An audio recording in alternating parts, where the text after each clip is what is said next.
NDA സഖ്യകക്ഷിയായ BDJS Lok Sabha തെരഞ്ഞെടുപ്പിലെ ആദ്യഘട്ട സ്ഥാനാർത്ഥികളെ പ്രഖ്യാപിച്ചു. മാവേലിക്കരയിൽ ബൈജു കലാശാലയും ചാലക്കുടിയിൽ KA ഉണ്ണികൃഷ്ണനെയും സ്ഥാനാർത്ഥികളായി BDJS സംസ്ഥാന അധ്യക്ഷൻ തുഷാർ വെള്ളാപ്പള്ളി കോട്ടയത്ത് പ്രഖ്യാപിച്ചു. കോട്ടയം, ഇടുക്കി, മാവേലിക്കര, ചാലക്കുടി മണ്ഡലങ്ങളിലാണ് BDJS മത്സരിക്കുക. ആദ്യഘട്ടത്തിൽ 2 മണ്ഡലങ്ങളിലെ സ്ഥാനാർത്ഥികളെ പ്രഖ്യാപിച്ചു. ചാലക്കുടിയിൽ KA ഉണ്ണികൃഷ്ണനും മാവേലിക്കരയിൽ ബൈജു കലാശാലയും മത്സരിക്കും. ഇന്ന് 2 നിയോജകമണ്ഡല സ്ഥാനാർത്ഥികളെയും 2 ദിവസത്തിനുള്ളിൽ തന്നെ മറ്റ് 2 നിയോജകമണ്ഡല സ്ഥാനാർത്ഥികളെയും പ്രഖ്യാപിക്കാൻ വേണ്ടിയിട്ടാണ് ഇന്നലെ കൂടിയിട്ടുള്ള സ്റ്റേറ്റ് എക്സിക്യൂട്ടീവ് തീരുമാനിച്ചത്. ഇവിടെ ഇന്ത്യയെ സംബന്ധിച്ചോളം വളരെ NDA ആണ് അധികാരത്തിൽ വരാൻ വേണ്ടി പോകുന്നതെന്നുള്ള ആർക്കും ഒരു സംശയമൊന്നുമില്ല. തീർച്ചയായും ഇവിടെ അക്കൗണ്ട് തുറന്നിരിക്കും. ഇവിടെ കൃത്യമായി 3-4 ആളുകൾ പാസ്സാകുന്ന തരത്തിലാണ് പ്രവർത്തനങ്ങൾ ഇവിടെ പോയിക്കൊണ്ടിരിക്കുന്നത്. ജയിക്കാനുള്ള സാധ്യതകൾ ഒരിക്കലും തൽക്കാലം പറയില്ല. കോട്ടയം, ഇടുക്കി മണ്ഡലങ്ങളിലെ സ്ഥാനാർത്ഥി പ്രഖ്യാപനം 2 ദിവസത്തിനുള്ളിൽ ഉണ്ടാകും. വിവിധ മതമേലധ്യക്ഷന്മാരടക്കമുള്ളവരുമായി കൂടിയാലോചനകൾ നടത്തും. സംസ്ഥാന എക്സിക്യൂട്ടീവ് തീരുമാനപ്രകാരം അതിനുശേഷം 2ാം ഘട്ട പ്രഖ്യാപനം.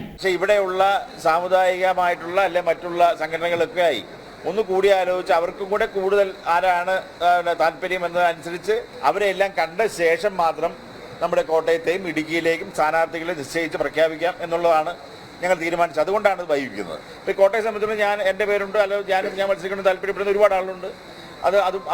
എല്ലാവരും ഒന്ന് നോക്കിയ ശേഷം ഫൈനലൈസ് ചെയ്യാം. ചാലക്കുടിയിലെ സ്ഥാനാർത്ഥി KA ഉണ്ണികൃഷ്ണൻ 2 തവണ നിയമസഭയിലേക്ക് മത്സരിച്ചിട്ടുണ്ട്.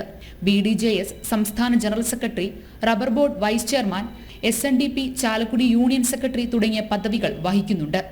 കേരളത്തെ സംബന്ധിച്ചോളം നമുക്കറിയാം, ഇടതുപക്ഷവും വലതുപക്ഷവും സ്വജനപക്ഷപാതത്തിലും അഴിമതിയിലും മുങ്ങി നിൽക്കുന്ന ഒരു കാഴ്ചയാണ് നമുക്ക് കാണാനായിട്ട് സാധിക്കുക.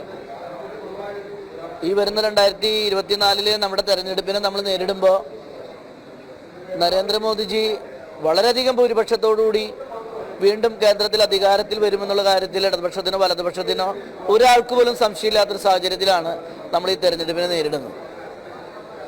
അതുകൊണ്ട് തന്നെ വലിയൊരു വിജയപ്രതീക്ഷയോടുകൂടിയാണ് നമ്മൾ ഈ തെരഞ്ഞെടുപ്പിലേക്ക് പോകുന്നത്.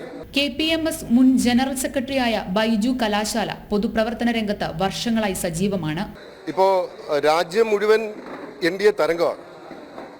ഇവിടെ കേരളം പോലൊരു കുഞ്ഞൻ സംസ്ഥാനത്ത് മതന്യൂനപക്ഷങ്ങളെ വിരട്ടി നിർത്തി വോട്ട് വാങ്ങുകയാണ് UDF, LDF.